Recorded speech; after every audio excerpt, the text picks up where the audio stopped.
Hello and welcome back to PYQpedia। हम लोग revision through previous year question series चला रहे हैं 17 BPSC जो प्रीलिम्स होने वाले हैं उसके लिए। और इस कड़ी में ये हमारा 22वां लेक्चर है। इससे पहले हम लोग 21 लेक्चर किए हैं। 21 लेक्चर में हमने 56 टू 59 BPSC के क्वेश्चन किए हैं, 60 टू 62 के किए हैं, 63rd, 64th, 65th, 66 BPSC के 66 में जो री एग्ज़ाम हुई थी उसके भी पेपर किए हैं। और ये 67 BPSC जो एक कैंसिल एग्जामिनेशन हो गई थी BPSC के द्वारा, उसके क्वेश्चन हम लोग कर रहे हैं। ठीक है, सो जो लोग नए हैं पहले 1 से 21 देखें, फिर आप यहाँ पे आएँ एंड डेफिनेटली नोट्स बनाएं। PDF से आपको कोई बहुत ज़्यादा बेनिफिट नहीं होने वाली है। Okay, so let's start the session. पहला हमारा जो क्वेश्चन है कि निम्नलिखित में कौन सी संसदीय समिति कार्यपालिका को नियम विनियम बनाने के लिए प्रत्योजित शक्ति संबंधित है। Which of the following is a parliamentary committee relating to delegation of power to make rules and regulation to the executive की कौन सी पार्लियामेंट्री कमेटी है जो आपको उस पर डील करती है कि किसी एग्जीक्यूटिव को रूल्स और रेगुलेशन बनाने के लिए पावर को डेलीगेट करती है। ये कौन सी कमेटी है? क्या कमेटी ऑन एग्जीक्यूटिव लेजिस्लेशन है, कमेटी ऑफ सबऑर्डिनेट लेजिस्लेशन है, कमेटी ऑन एडमिनिस्ट्रेटिव लेजिस्लेशन है, या कमेटी ऑन डेलीगेटेड लेजिस्लेशन है? देखिए, समझिए आप इसमें जो पार्लियामेंट्री कमेटी होती है उसमें एडॉक कमेटी होती है, डिपार्टमेंटल स्टैंडिंग कमेटी होती है, फाइनेंशियल कमेटी होती है। फाइनेंशियल कमेटी में 2-3 होते हैं, जैसे पब्लिक अकाउंट कमेटी है, एस्टिमेट कमेटी है, committee on public sector undertaking होती है ना। सो हम लोग एक एक बात करते हैं। जो कमेटी ऑन सबऑर्डिनेट लेजिस्लेशन क्या होती है, तो इसमें 15 मेंबर्स होते हैं जो स्पीकर के द्वारा नॉमिनेट किए जाते हैं। इसमें मिनिस्टर जो हैं वो मेंबर नहीं होते हैं और 1 साल का इनका टर्म होता है। ये आपको इनको पावर मिलता है कि ये आपको रिपोर्ट्स देते हैं कि whether the powers to make regulation, rules, sub rule, bylaws वो आपको एग्जीक्यूटिव को मिला है कि नहीं। मतलब कि जो पावर मिली है एग्जीक्यूटिव को, जो डेलीगेशन मिली है ना, वो आपको जो है सो है ना, वो आपको उसको फॉलो किया जा रहा है कि नहीं किया रहा है, ये कौन देखता है? Committee on subordinate legislation. So answer हो जाएगा बी हो जाएगा। It's not a delegated legislation committee नहीं होगी, है ना। तो कमेटी ऑफ सबऑर्डिनेट लेजिस्लेशन जो है सो आपको लोकसभा में भी होती है, राज्यसभा में भी होती है। ठीक है, सो लोकसभा राज्यसभा दोनों में होते हैं। और राज्यसभा की जो कमेटी ऑफ सबऑर्डिनेट लेजिस्लेशन होता है वो सबसे पहले 1964 में बनाई गई थी। इसमें जो है सो 15 मेंबर्स, राज्यसभा में भी जो कमेटी ऑफ सबऑर्डिनेट लेजिस्लेशन होती है उसमें 15 मेंबर होते हैं। ठीक है ना। और चेयरमैन भी नॉमिनेट करते हैं, आपको राज्यसभा के चेयरमैन नॉमिनेट करते हैं। तो लोकसभा दोनों में होती है और दोनों का काम ही ये होती है कि ये लोग रिपोर्ट किस पे देते हैं, ये लोग रिपोर्ट देखते किस में है कि जो whether the power to make regulation, rule, sub rule, bylaws conferred by the constitution or delegated by the parliament are being properly exercised by the executive or not। जो पावर दी गई है एग्जीक्यूटिव को लॉ बनाने के लिए, regulation बनाने के लिए, वो सही से आपको एक्सरसाइज हो रहा है कि नहीं होगा। तो committee on subordinate legislation is the answer. ये आपको लोकसभा की वेबसाइट से और राज्यसभा की वेबसाइट से ली गई है। अगला क्वेश्चन है कि आर्टिकल 300 किस चीज़ पे डील करता है? तो अटर्नी जनरल 76 पे करता है, तो ये नहीं होगा आंसर। 300 जो है वो आपको सुट्स एंड प्रोसीडिंग पे, मुकदमे तथा कार्यवाही पे डील करता है ना। प्रेसिडेंट अपॉइंट करता है अटर्नी जनरल, ये आपको पता ही होगा। आर्टिकल 300 जो है सो गवर्नमेंट इंडिया को सू किया जा सकता है और यूनियन ऑफ इंडिया, जैसे आप देखते हैं ना कि फलाना वर्सेस यूनियन ऑफ इंडिया की केस होती है ना, और स्टेट के नाम पे उनको, अगर आपको कॉन्स्टिट्यूशन में कुछ भी गड़बड़ी है, कुछ भी ऐसा लग रहा है कि आपको फॉलो नहीं हुआ है, तो देन स्टेट को सू किया जा सकता है। So that comes under the article 300। 299 में गवर्नमेंट कॉन्ट्रैक्ट की बात किया है कि जितने भी कॉन्ट्रैक्ट होती है यूनियन की वो प्रेसिडेंट के नाम पे होती है। ठीक है ना, समझ में आ गया। और प्रेसिडेंट जो होते हैं या गवर्नर जो होते हैं, है ना, स्टेट में गवर्नर और सेंट्रल में प्रेसिडेंट, ये दोनों जो होते हैं वो कोई भी पर्सनली उस कॉन्ट्रैक्ट के लिए आपको लेबल नहीं होते हैं। ठीक है। रिस्ट्रिक्शन और ट्रेड एंड जो है ट्रेड एंड कॉमर्स, ये आर्टिकल 304 में है। कितने में है? 304 में है कि ट्रेड एंड कॉमर्स जो इंटर स्टेट में, एमंग स्टेट्स के बीच में, तो ये आपको स्टेट लेजिस्लेचर लगा सकता है गुड्स पे या किसी स्टेट से इंपोर्ट हो रहा है, but the approval of the president. तो ये है आपको 304 में। अगला हमारा क्वेश्चन है कि भारत में न्यायिक प्रणाली किस पर आधारित? जुडिशियल प्रोसेस जो इंडिया में है ना। सो जुडिशियल प्रोसेस जो इंडिया में है ये बेस्ड ऑन विच कॉन्स्टिट्यूशन पे भी है, ड्यू प्रोसेस ऑफ लॉ पे भी है, कुछ कन्वेंशंस भी ऐड की हुई है और प्रोसीड्योर इस्टेब्लिश बाई लॉ पे भी है। अगर आप आर्टिकल 21 देखेंगे हमारे संविधान की, आर्टिकल 21 देखेंगे तो हमारी जो न्यायिक प्रणाली होती है उसमें कन्वेंशन पे भी चीज़ें चलती हैं, ड्यू प्रोसेस भी लॉ पे चलती है। So more than one of the above is the answer. Article 21 में लिखा हुआ है कि no person shall be deprived of his life और personal liberty except according to the procedure establish by the law. तो ये तो हमारे संविधान में लिखा है, ठीक है ना। देन ड्यू प्रोसेस भी लॉ का फॉलो करते हैं, ड्यू प्रोसेस ऑफ लॉ भी फॉलो करते हैं। जैसे एक चीज़ और क्वेश्चन पूछता है कि प्रोसीड्योर एस्टेब्लिश बाय जो लॉ है और ड्यू प्रोसेस ऑफ लॉ है, दोनों में डिफरेंस क्या है। ये तो जापान से लिया गया है और ये यूएसए से लिया गया हुआ है, ठीक है ना। और इसमें क्या होता है, due procedure establish by law में कोर्ट सिर्फ ये देखता है कि जो लेजिस्लेचर ने प्रोसीड्योर सही किया है कि नहीं किया है, ठीक है ना। लॉ को लाने में, है ना, जिस मैनर से वो लाया है वो आपको सही है कि नहीं सही है, ठीक है। तो प्रोसीड्योर एस्टेब्लिश बाय लॉ हमारे संविधान में लिखा भी हुआ है। तो प्रोसीड्योर एस्टेब्लिश बाय लॉ में हमारे जो सुप्रीम कोर्ट है, कोर्ट जो है सो ये देखती है कि गवर्नमेंट लॉ को लाने के लिए प्रोसेस सही अपनाया है कि नहीं किया है। और ड्यू प्रोसेस ऑफ लॉ है आसान भाषा में, इसमें आपको सिर्फ प्रोसीड्योर तो देखता है कि जो लाने के लिए प्रोसीड्योर है कि नहीं। दूसरा चीज़ देखता है कि जो कानून मान लीजिए प्रोसेस बहुत सही है बट कानून खराब है, सो लॉ जो है सो फेयर है कि नहीं, जस्ट है कि नहीं, रीजनेबल है कि नहीं।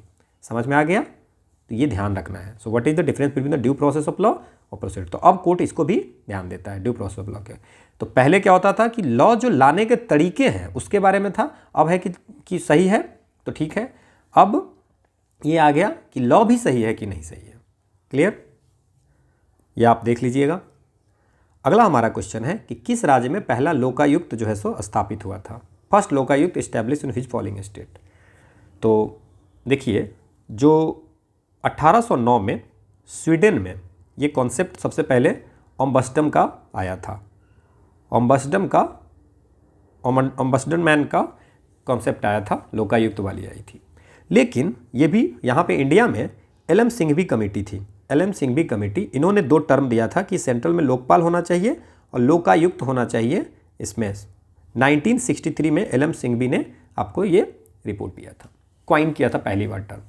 बाद में 1966 में 63 में किया था, 63 में, और 1966 में आपको जो फर्स्ट ARC आई थी, फर्स्ट ARC, इसमें यहाँ पे कहा था कि 2 आपको इंडिपेंडेंट अथॉरिटीज होनी चाहिए, वन एट द सेंट्रल और one at the state level, anti corruption के लिए।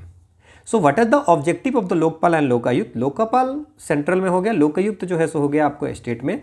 इनका है कि जितनी भी पब्लिक सर्वेंट पे कोई अगर एलिगेशंस लगी है करप्शन की तो उसको इन्वेस्टिगेट करना, ठीक है।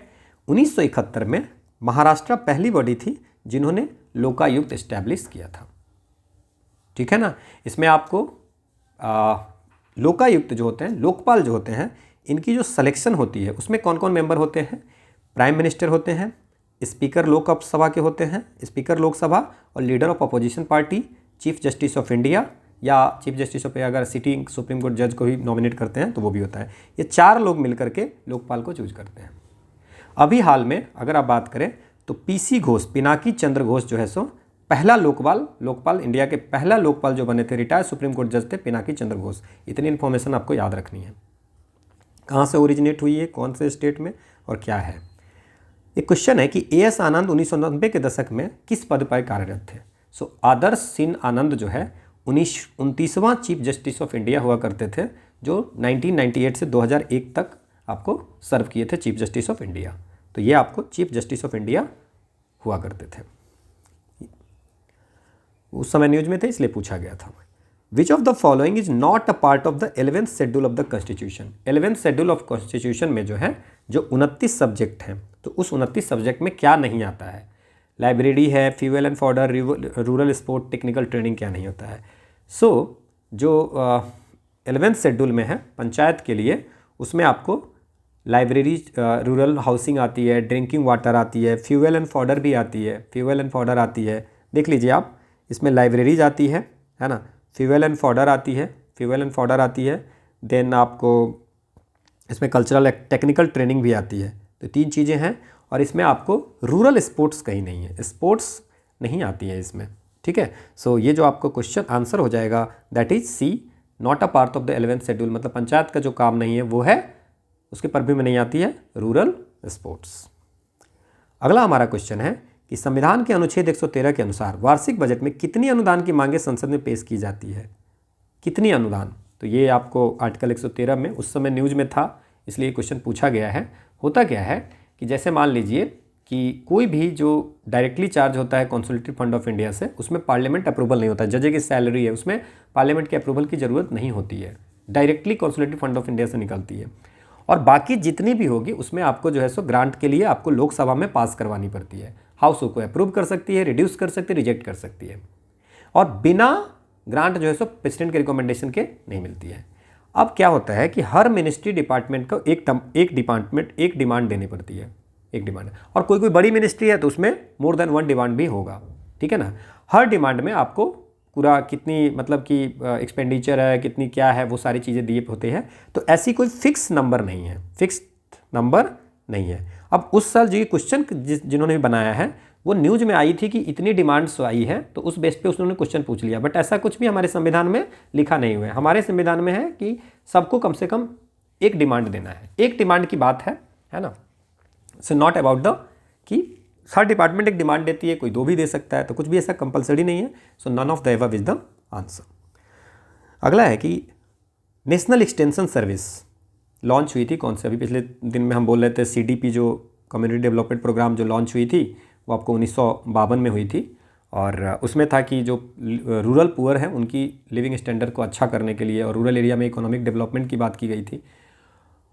नेशनल एक्सटेंशन सर्विस से आई थी जो CDP को टेक्निकल और फाइनेंशियल सपोर्ट के लिए, टेक्निकल ये CDP को हटाने के लिए नहीं आया था, फाइनेंशियल सपोर्ट के लिए आए थे। ये आपको विलेज लेवल पे ट्रेनिंग वगैरह देते थे, है ना, ठीक है ना। तो ये चीज़ें आपको ध्यान रखना है। तो ये 1953 में आई थी। 57 में तो आपको बलवंत राय मेहता कमेटी आई थी, है ना, बलवंत राय मेहता कमेटी। उसके बाद अशोक मेहता कमेटी आई थी, ठीक है। इतनी चीज़ें याद रखें हम।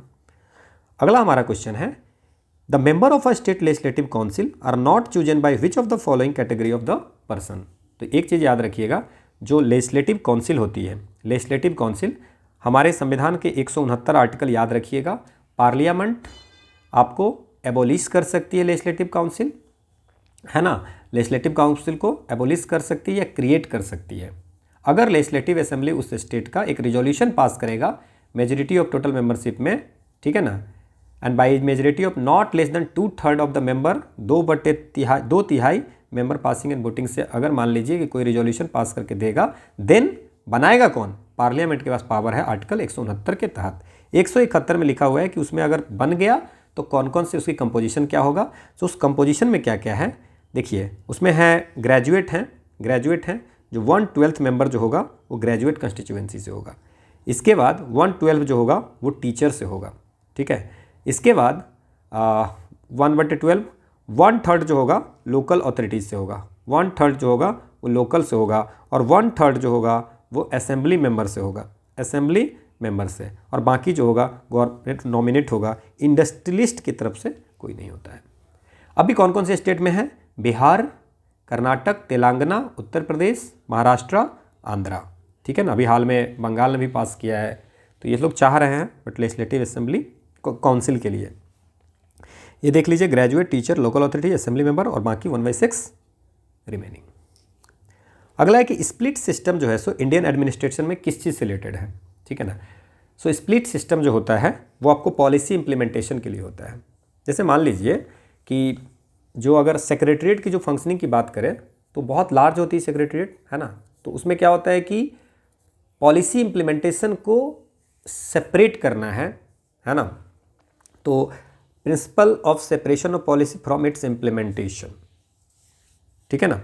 तो अब इसमें क्या है, तो इसके लिए क्या होगा, जैसे आपको मैं दिखाता हूँ कैसे होगा। सो फंक्शन ऑफ सेक्रेटरी में जाइएगा तो उसमें लिखा हुआ है the functioning of the secretariat in our country has by and large been based on 2 principal.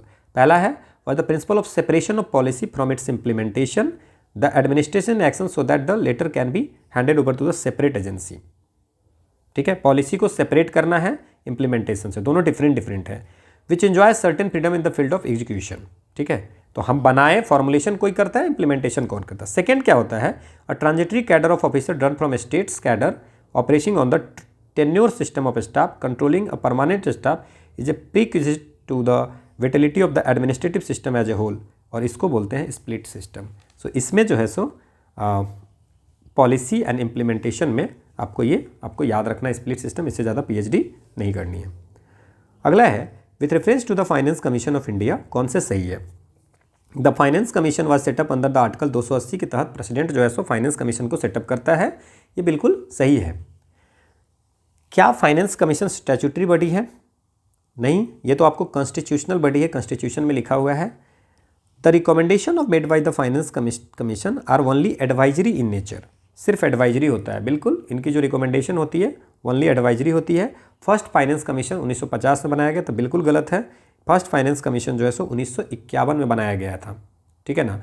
और प्रेसिडेंशियल ऑर्डर 1951 में आया था, ठीक है ना। और ये आपको केसी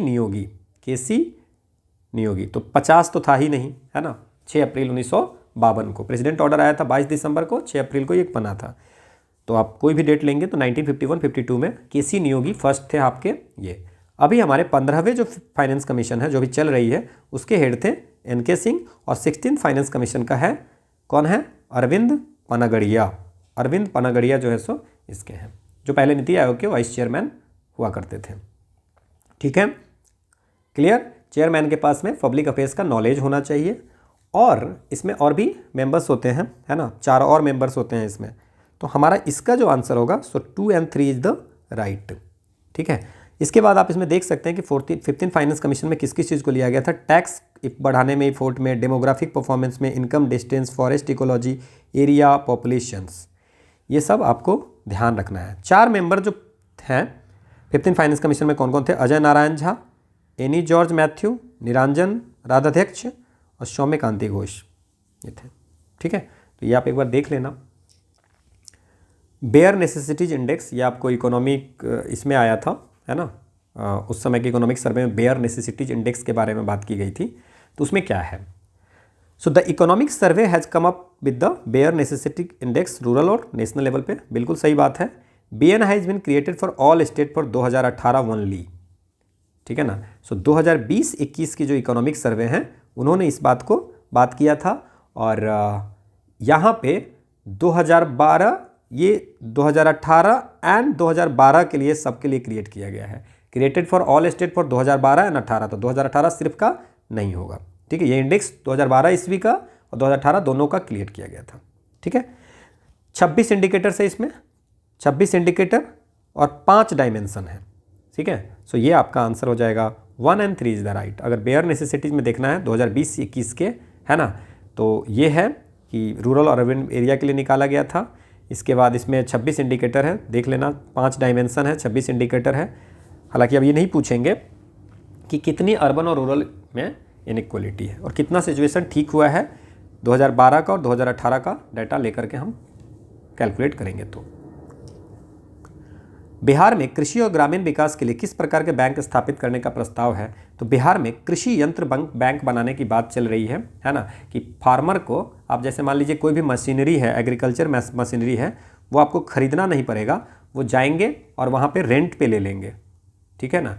आपको आप जितने भी स्मॉल मार्जिनल फार्मर्स हैं, वो मशीनरी, ट्रैक्टर्स हो गया, हार्वेस्टर्स हो गया, जो भी होगा, वो जो खरीद नहीं सकते हैं वो आप क्या करेंगे? रेंट पे ले आएंगे, तो उससे इफिशिएंसी और प्रोडक्टिविटी बढ़ जाएगी, ठीक है ना। अगला है 2019 में बिहार के मानव विकास सूचकांक का मान क्या था? तो बहुत बार हमने कर लिया। ह्यूमन डेवलपमेंट इंडेक्स जो निकालती है, UNDP निकालती है। इसके 3 डायमेंशन है, life expectancy index, education index, GNI index. 5 indicators, 4 indicators है, ठीक है ना। ये सब हम लोगों ने पढ़ लिया है। Long and healthy life, knowledge, decent stand, mean education में 2 है, expected year of schooling, mean year of schooling, ये सब पढ़े हैं हम लोग बहुत बार। बिहार की स्कोर 0.57 लास्ट रहा था, है ना, और केरला टॉप किया जिसका स्कोर 0.7 है। इंडिया का पूरा स्कोर 0.644 है, ठीक है। इंडिया का पोजीशन 134 है। रिसेंट हम बता रहे हैं 193 कंट्री में। अगला है बिहार का 2021-22 में फिजिकल डिफिसिट क्या है? तो 2023-24 की अगर बात करें, बिहार ने एस्टिमेट किया है कि 25,568 जो है सो हमारा फिजिकल डिफिसिट होगा, which is 2.9% of the gross state domestic product 2023-24 में, ठीक है। रिसेंट है 25,568।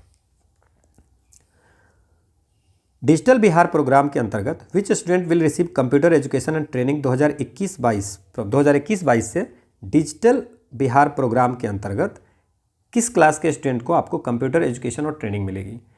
तो ये आपको डिजिटल क्लास 6 और all student of class 6 and above, class 6 and above, तो इसमें 5 के 6 के, तो 6 and above greater than 6 class से आपको मिलेगी कंप्यूटर एजुकेशन ट्रेनिंग मिलेगी।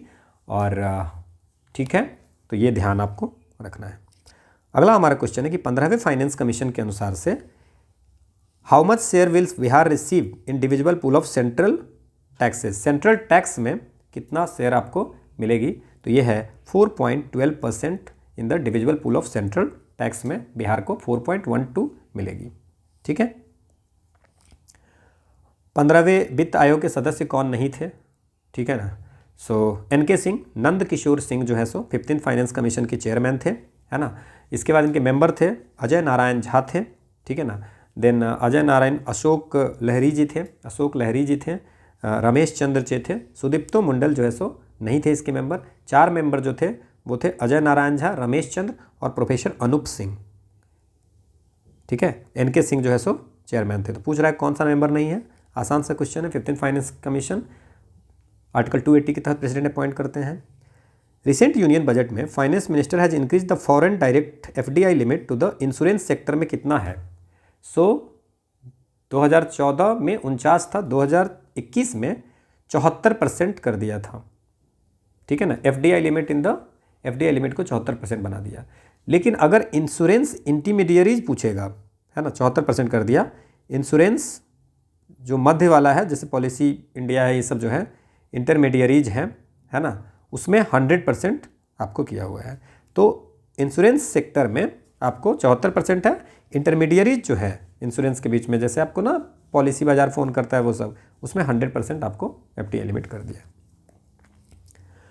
केंद्रीय बजट 2021 के अनुसार राजकीय घाटना में सकल घरेलू उत्पाद का कितना प्रतिशत आकलन है? फिस्कल डिफिसिट एस्टिमेटेड क्या है? यूनियन बजट में पूछ रहा है। तो अगर यूनियन बजट का हम लोग उस समय का तो याद नहीं रखेंगे, डेफिसिट की अगर बात करें परसेंटेज ऑफ GDP का 24-25 की मैं बात कर रहा हूँ, तो इसमें आप देख सकते हो फिस्कल डिफिसिट जो है सो 2024-25 में एस्टिमेटेड 4.9 है, 2023-24 में रिवाइज ये है ना। 2022-23 का 6.4% फिस्कल डिफिसिट था। ठीक है ना। 23-24 में एस्टिमेट किया था 5.9, अब रिवाइज कर दिया 5.8। अब देखते हैं कितना आता है फाइनल रिजल्ट। तो ये आपको 4.9% हम लोग एस्टिमेट किया है। ठीक है, क्लियर। एस्टिमेटेड कितना है वो आपको याद रखेंगे, 4.9%। Best index for economic development के लिए बेस्ट इंडेक्स कौन सा होता है? तो इकोनॉमिक इंडेक्स में के growth in national income eight current price, current price पे नेशनल इनकम बढ़ने से कभी भी इकोनॉमिक ग्रोथ हम लोग को नहीं समझ में आएगा। ठीक है ना। Growth in per capita real income from year two year, per capita income जो अगर बढ़ेगी तो हम लोग मान सकते हैं कि इकोनॉमिक डेवलपमेंट हुआ है। डेवलपमेंट का मतलब ये नहीं है कि बस GDP बढ़ रहा है ना। सो पर कैपिटा हर पर्सन का इनकम अगर बढ़ रहा है तो आपको हायर इकोनॉमिक डेवलपमेंट होगा। What is the per capita income? Total GNP by total population. ठीक है, सो ये आपको ध्यान रखना है। अगला हमारा क्वेश्चन है स्वच्छ भारत मिशन के द्वितीय चरण को किस समय अवधि के दौरान? स्वच्छ भारत मिशन कौन लॉन्च करता है? एक होता है ये ग्रामीण वाला, कौन लॉन्च करता है? स्वच्छ भारत ग्रामीण जो है वो लॉन्च करता है मिनिस्ट्री ऑफ जल शक्ति, है ना। और इसकी सेकेंड फेज जो स्टार्ट है 2020-21 से 2024-25 तक है, सेकेंड फेज अभी चल रही है। और एक चीज़ और याद रखिएगा कि स्वच्छ भारत मिशन अर्बन जो है, ग्रामीण तो मिनिस्ट्री ऑफ जल शक्ति, ये आपको अर्बन जो है सो ministry of housing and urban affairs करती है। ये ध्यान रखना है, ये 2014 को दोनों लॉन्च हुआ है। अगला है who among the following not a part of national development council? National development council का कौन सा पार्ट नहीं था? सो नेशनल जो राष्ट्रीय विकास परिषद है वो 6 अगस्त 1952 को बना था। ये एक्स्ट्रा कॉन्स्टिट्यूशनल बॉडी है ना। और इसमें मेंबर होते थे prime minister, union cabinet minister, chief minister of her state के, और UT के रिप्रेजेंटेटिव्स होते थे, और नीति आयोग के मेंबर्स होते थे। तो कौन नहीं थे? सेक्रेटरी, इसके भी दोनों के सेक्रेटरी भी नहीं थे, है ना। तो ये मोर than one of the above, not part of the NDC में सारे आ जाएंगे। बाकी मैंने इसमें डिटेल आपको दे दी है। सरकारिया कमीशन किस चीज़ के लिए था? सरकारिया कमीशन 1983 में बना था सेंटर स्टेट रिलेशनशिप के लिए। देखिए पारेख कमेटी, दीपक पारेख कमेटी बनाई गई थी 2012 में। ये हाई लेवल कमेटी थी फाइनेंसिंग इंफ्रास्ट्रक्चर फाइनेंसिंग के लिए। नरसिम्हा कमेटी बैंकिंग रिफॉर्म्स के लिए फेमस है, सो ये हो जाएगा। और सी रंगराजन कमेटी, ये भी 2012 में बनाया था। ये farmer reserve bank of India के गवर्नर थे। ये पॉवर्टी मेजरमेंट के लिए आपको मेथोलॉजी के लिए बनी थी। सो आंसर हो जाएगा ये। सबकी ईयर याद रखेंगे थोड़ा बहुत। भारत में चावल उत्पादक राज्यों के रूप में उपयुक्त सही चावल उत्पादक राज्यों में अगर भारत में बात करें तो सबसे ज़्यादा west Bengal, Uttar Pradesh, then Punjab. West Bengal first, then west Bengal, Uttar Pradesh, ठीक है ना। तो वेस्ट बंगाल, उत्तर प्रदेश, पंजाब, ये आंसर हो जाएगा बढ़ते क्रम में। तो सबसे ज़्यादा वाला सबसे लास्ट में होगा। अगला है कौन सा पहले हुआ था? क्विट इंडिया मूवमेंट कब हुआ था भाई? अगस्त 1942 को। क्रिप्स मिशन कब आए थे? 1942 को, 22 मार्च को। लॉर्ड वेवल गवर्नर जनरल आए थे 15 जून 1943 को। और कैबिनेट मिशन आए थे 1940 को। तो सबसे पहले कौन आया था? पहले हुआ था, यह है quit India movement. Who was the president of Lahore session of the 1929 में जो इंडियन कांग्रेस की सेशन हुई लाहौर में, उसके प्रेसिडेंट कौन थे? जहाँ पे पूर्ण स्वराज डिक्लेरेशन हुआ था कांग्रेस का गोल। तो ये थे हमारे जवाहरलाल नेहरू जी, ठीक है। अगला क्वेश्चन है कि इसमें से चंपारण सत्याग्रह से रिलेटेड कौन नहीं है? चंपारण सत्याग्रह से रिलेटेड कौन नहीं है? तो ये है राम मनोहर लोहिया जी, चंपारण सत्याग्रह से रिलेटेड नहीं है। बाकी आपको JB कृपलानी है, राजकुमार शुक्ला है, राजेंद्र प्रसाद है, मजहूर हक है, नरहरि पारेख है, महादेव देसाई, ब्रजकिशोर प्रसाद, बाबू गया प्रसाद सिंह, अनुग्रह नारायण सिन्हा, रामनवमी प्रसाद, शंभू शरण वर्मा, है ना। तो ये सब जो है सो आपसे related, Rajkumar Shukla. One of the leaders of the revolt 1857, Kunwar Singh. Kunwar Singh किस प्लेस से थे? तो कुंवर सिंह जो है सो कहाँ से थे? जगदीशपुर आरा से, ठीक है, भोजपुर डिस्ट्रिक्ट है। क्विट इंडिया मूवमेंट के समय में हु अमंग द फॉलोइंग, इसके हजारीबाग जेल से कौन भाग गए थे? तो 1942 में जवाहरलाल नेहरू जो है सो हजारीबाग प्रिजन से भाग करके और आपको क्विट इंडिया मूवमेंट में ज्वाइन कर लिया था। अगला क्वेश्चन है कि who was the president of गया सेशन? 1922 में जो गया सेशन होती है वहाँ पे प्रेसिडेंट कौन होते हैं? चित्तरंजन दास, ठीक है। What portfolio Rajendra Prasad held in the interim government जो 1946 में बनी थी, उसमें राजेंद्र प्रसाद को कौन सी पोर्टफोलियो मिला था? तो फाइनेंस किसको मिला था आपको पता है? लियाकत अली खान को मिला था। होम जो मिला था पटेल जी को मिला था, ठीक है, ठीक है। और डिफेंस जो मिला था वो आपको मिला था बलदेव सिंह को, बलदेव सिंह को। फूड एंड एग्रीकल्चर जो मिला था वो था राजेंद्र प्रसाद को। लेबर किसको मिला था? जगजीवन राम को, ठीक है। ये आपको इंटरिम गवर्नमेंट कब फॉर्म हुआ था? 2 सितंबर 1946। ये भी डेट याद रखेंगे। अगला है कि गदर पार्टी कहाँ पे बनी थी? तो गदर पार्टी बनी थी कब? 1913 में। और ये कहाँ बनी थी? San Francisco, United State of America में। अगला है कि सर्वेंट ऑफ इंडिया की सोसाइटी की 1905 में किसने किया था? तो हम लोग बहुत बार पढ़ा है, ये गोपाल कृष्ण गोखले थे जो 12 जून 1905 को आपको पुणे महाराष्ट्र में इन्होंने किया है सोसाइटी। इनमें 3 और इनके फ्रेंड थे।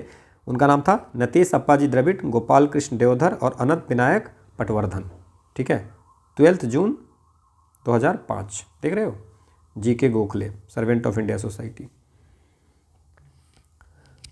अनहैप्पी इंडिया किसने लिखी है? ये थे लाला लाजपत राय ने ये किताब लिखी है, अनहैप्पी इंडिया। कौन ऐसे थे जो तीनों राउंड टेबल कॉन्फ्रेंस में पार्टिसिपेट किए थे? Maulana Abul Kalam Azad, Madan Mohan Malaviya, BR Ambedkar. Depressed class की तरफ से BR अम्बेडकर थे, तो ये आपको सब में पार्टिसिपेट किए हैं। महात्मा गांधी सिर्फ सेकेंड राउंड टेबल कांग्रेस में कॉन्फ्रेंस में गए थे, फर्स्ट और थर्ड में नहीं गए थे, ठीक है ना। फर्स्ट और थर्ड में नहीं गए थे। फर्स्ट के बाद गांधी इरविन पैक्ट हुआ था, इसका सेकेंड में महात्मा गांधी गए थे, है ना। और इसके बाद थर्ड में भी नहीं गए थे। BR अम्बेडकर सब में पार्टिसिपेट किए थे। Who establish Indian association? 1876 में इंडियन नेशनल एसोसिएशन, जिसको इंडियन नेशनल एसोसिएशन, जिसको इंडियन एसोसिएशन बोलते हैं, ये किसने बनाया था? तो सुरेंद्र नाथ बनर्जी और आनंद मोहन बोस। इसके साथ आनंद मोहन बोस, ठीक है ना, बंगाल में, वेस्ट बंगाल में, कोलकाता में बनाए थे, है ना। तो ये आपको याद रखना है। अगला क्वेश्चन है कि in which country was the, क्या है, honorific Netaji applied to the name of, Subhash Chandra Bose को नेताजी के नाम से किस कंट्री में सम्मानित किया था सबसे पहले। So honorific Netaji was first applied to the Bose in Germany 1942 में, है ना। क्लियर, ये ध्यान रखना है। वहाँ के जो सोल्जर्स वगैरह थे उन्होंने उसको नेताजी बोला था। अगला है कि चित्तगोंग आर्मी रेड से किसका संबंध है। चित्तगोंग आर्मी रेड कब हुआ था, तो ये 18 अप्रैल, ईस्वी तो आप सबका याद रखेंगे, 1930 को हुआ था। और जो पुलिस की आर्मी वगैरह को रेड वगैरह करने के लिए, और ये लीड कौन कर रहे थे, उनका नाम था सूर्या सेन। आनंद मठ बंकिम चंद्र चटर्जी ने लिखा है, उसमें किस रिवेलियन का मेंशन है, तो ये है सन्यासी रिवेलियन। सन्यासी रिवेलियन के बारे में लिखा हुआ है। सन्यासी रिवेलियन हुआ कहाँ था, बंगाल में हुआ था 1770 से 1820 के आसपास में। और ये जो हुआ था, जो 1770 में बंगाल में फेमिन आया था, है ना, उसके इसमें ये रिवेलियन हुआ था। ठीक है, बस इतना याद रखिए, आनंद मठ में उसका मेंशन है। ओके, अब मैथ्स के कुछ क्वेश्चन हैं। क्वेश्चन ये है आपका कि रोम्बस है, एक रोम्बस है, तो रोम्बस का आपको बोला है कि रोम्बस है, रोम्बस की पेरीमीटर जो है सो 22 मीटर है। पेरीमीटर क्या होता है, सारे साइड को जोड़ करके, है ना। सो रोम्बस होते हैं जिसके सारे साइड इक्वल होते हैं, सारे साइड इक्वल होते हैं, ठीक है, सारे साइड और पैरेलल होते हैं आमने सामने की भुजा, ठीक है। तो अब इसमें अगर मान लीजिए कि ए मान लेते हैं, इसके साइड, चारे साइड इक्वल है, तो 4a is equal to, they are saying कि 52 मीटर इसकी पेरीमीटर, पेरीमीटर मतलब सारे साइड को जोड़ दो, ठीक है। सो ए की वैल्यू 13, मतलब कि सर एक की वैल्यू 13 13 13 सबकी साइड हो गई। अब ये कह रहा है जो शॉर्टर डायगोनल है वो 10 मीटर का, तो मान ली ये शॉर्टर डायगोनल है 10 और ये बीच में काट रही है, तो ये 5 5 में लिख दूँ। सो ये 13 है, ये 5 है, तो ये कितना हो जाएगा 12, ठीक है। सो ये 12 हो गया, तो ये भी 12, तो पूछ रहा है लॉन्गर डायगोनल कितना होगा, तो 24 मीटर हो जाएगा, ठीक है ना। आसान सा क्वेश्चन है, हाँ ठीक है। अगला क्वेश्चन है कि 100 मीटर की रेस हो रही है, ए जो है सो 8 किलोमीटर पर आवर से भागता है। A gives B start of 4 metre and still beats him by 15 second, what is the speed of B. आसान सा क्वेश्चन है। देखिए एक चीज़ समझिए आप कि पहले तो ये मीटर में है और ये किलोमीटर में है, आपका आंसर भी किलोमीटर में, तो हम एक काम करते हैं, 8 किलोमीटर पर आवर को पहले तो हम मीटर पर सेकेंड में बदलते हैं। उसके लिए क्या करते हैं हम लोग, 5/18 से करते हैं। क्यों करते पता है ना, 1000/3600 मीटर है ना, तो किलोमीटर 1000 मीटर बराबर 1 किलोमीटर होता है, और 1 आवर में 3600 सेकेंड, इसलिए तो ये 5/18 से करते हैं। होप ये तो पता ही होगा आपको। तो इसको अगर हम सॉल्व करते हैं तो ये आपको होता है क्या, ये 4 और ये 9, तो ये 20/9 मीटर पर सेकेंड आपको जो है सो स्पीड हो गया। यहाँ तक कोई दिक्कत नहीं है। अब आप समझिए इस चीज़ को कि ए को कितना टाइम लगता है। तो मान लीजिए कि ए कितना दूर दौड़ता है, 100 मीटर दौड़ता है, कितना, 100 मीटर, ठीक है। तो 100 मीटर में अगर देखिए चाल बराबर क्या होता है, दूरी बट्टे समय, तो ए को कितना समय लगता है ये अगर निकालना होगा तो समय बराबर दूरी बट्टे चाल। तो ए के लिए टाइम कितना हो जाएगा, टाइम फॉर ए, दूरी कितनी है 100 मीटर और ये कितनी है, चाल कितनी है 20/9, ए की स्पीड 8 किलोमीटर पर आवर है, तो 900/20 मतलब 45 सेकेंड लगता है ए को 100 मीटर दौड़ने में। यहाँ तक कोई दिक्कत नहीं है। अब बी को क्या है, बी को तो पहले दौड़ने ही है, बी को टोटल दौड़ने कितने हैं, 96 मीटर, क्योंकि 4 मीटर का आगे से उसको दौड़ना है, तो बी को तो 96 मीटर दौड़ना है। लेकिन 96 मीटर दौड़ने में भी ये आपको ए 15 सेकेंड पहले ही पहुंच जाता है। मतलब समझिए, इसका मतलब बी को कितना टाइम लगता होगा, टाइम है बी 60 सेकेंड लगता होगा। ए को 45 सेकेंड, 15 सेकेंड से जीत जाता है, इसका मतलब ए को 60 सेकेंड लगता होगा, तभी तो 15 सेकेंड से जीता ना। तो टाइम पता है, डिस्टेंस पता है, so what is the speed, speed क्या हो जाएगा, चाल बराबर दूरी बट्टे समय, ठीक है। तो ये हो जाएगा आपको इसको, लेकिन इसमें ये मीटर पर सेकेंड में आएगा, तो इसको हम लोग क्या करते हैं 18/5 से कर देंगे, तो ये किलोमीटर पर आवर में हो जाएगा। सॉल्व कीजिए इसको, आराम से हो जाएगा आंसर, है ना। 9 टाइम में, ये 30 बार में, ये 3 से 10 बार में, 3 से 32 बार में, है ना।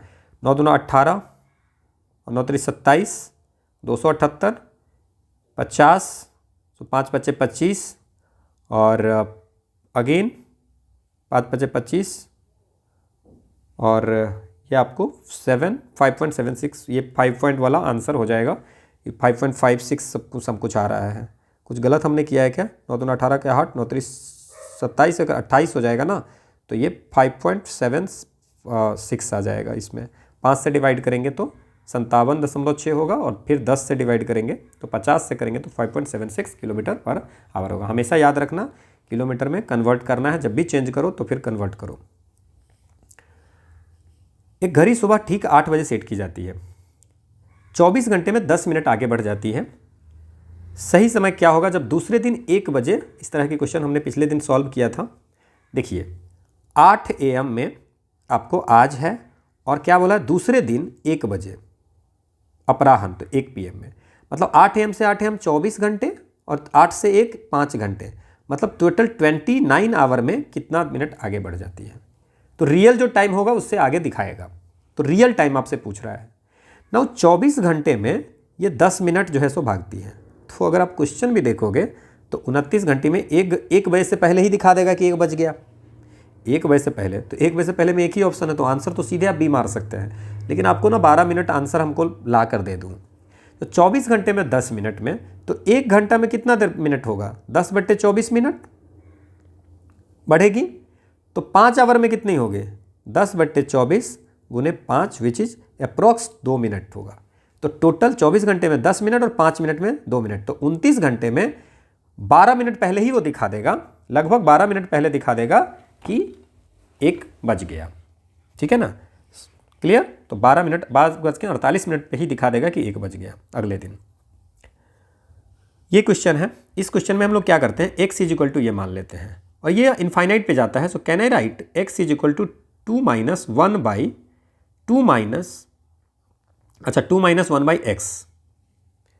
क्योंकि यही चीज़ रिपीट कर रहा है। तो क्या हो जाएगा, हम लोग लिख दे 2 माइनस, अच्छा ये रिपीट कर रहा है ना, 2 - 1/x, ठीक है। ठीक है, तो अब इसको सॉल्व कीजिए। तो x is equal to 2 - 1/2x - 1 और ये x ऊपर ले जाते हैं। ठीक है, सो x इज इक्वल टू ये हो गया 4x - 2 - x, ठीक है, और इधर जो है सो बाई 2x - 1 आ गया। ठीक है, अब ये 2x इधर चला गया तो 2x square minus x is equal to 3x - 2, so 2x square minus 4x plus 2 is equal to 0, so x square minus 2x plus 1 is equal to 0, so x - 1 का ये होल स्क्वायर है, सो x बराबर 0, so x is equal to 1 is the answer. अगला हमारा question है कि 200 से 600 के बीच में 4, 5 और 6 से डिविजिबल कितना होगा। तो हम क्या करेंगे, 4, 5, 6 का एलसीएम ले लेंगे। ठीक है, तो 5 3 15 दूना 30 और दूना 60, तो एलसीएम 60 हो गया।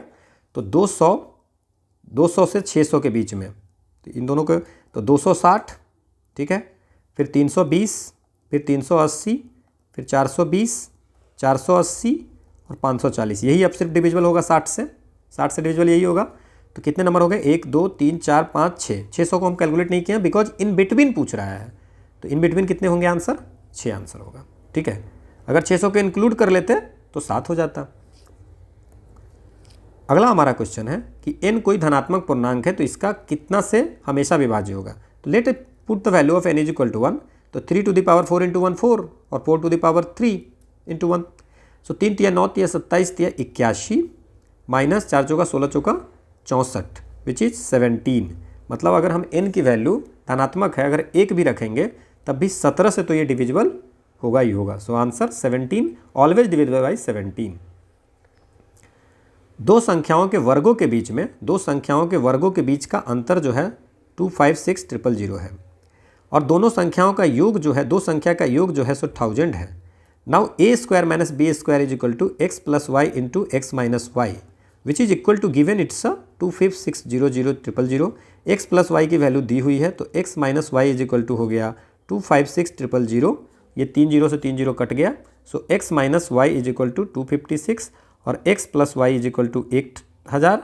तो अगर इसको करेंगे तो 2x is equal to 1256, so x is equal to 628, तो y इज इक्वल टू हो जाएगा 628 है तो 372, तो 628 372 इसका आंसर हो जाएगा।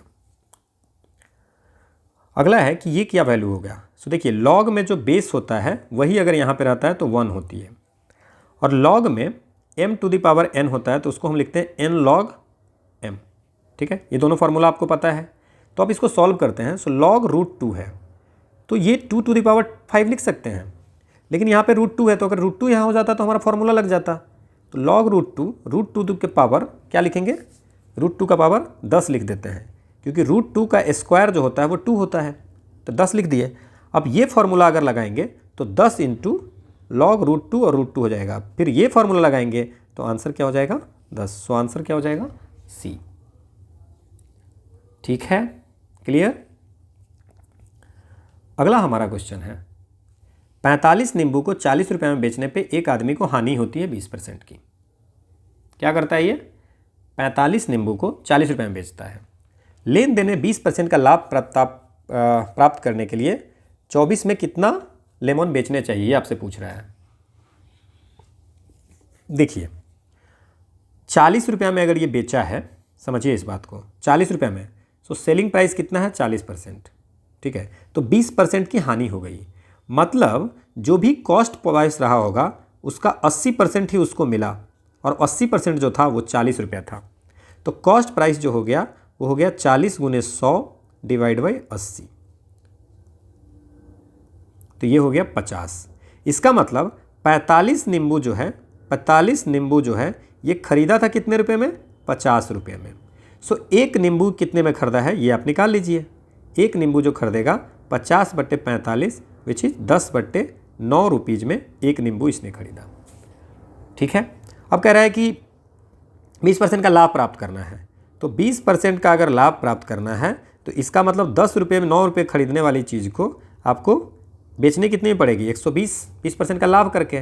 तो इसको अगर हम कट करेंगे तो ये आएगा 12, 3 × 9, 3 × 12, मतलब अगर 4/3 रुपीज़ पे बेचेंगे तो हमको 20% लाभ हो जाएगा।